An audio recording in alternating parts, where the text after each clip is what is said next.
many were hoping that he would also speak about this entire exam politics, about the conduct of the exams in these COVID times where there is a lot of resistance and, of course, you are aware, a lot of politics and in some cases fake propaganda. Anand, Honorable Prime Minister chooses a wide variety of subjects in each of his Mann Ki Baat editions, and as you would appreciate, it's not possible to cover a very large number of topics because this is not a bulletin or a news bulletin.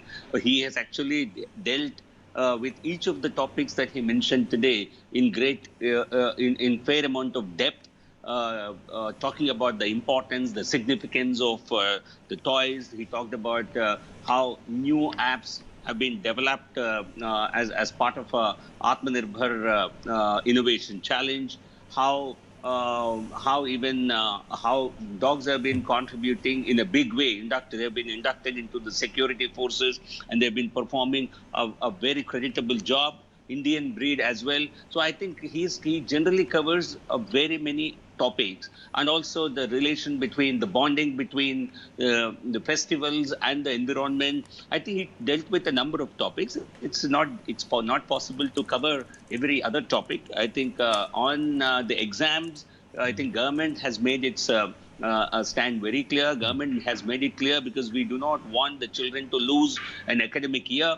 It is a decision, it's a suggestion of the institutes concerned that if they do not hold these exams now, it is not going to be, there will be a loss of academic year for the entire, for one batch of students. And that's something that, taking all precautions, including, let's say, use of provision of masks, provision of gloves and sanitizers, the exam is being held with all precautions. And in fact, the Bharatiya Janata Party, our leadership in the national level has communicated to all our cadres across the country to assist the students who are giving this exam in wherever they have problem with regard to their stay, with regard to their local travel.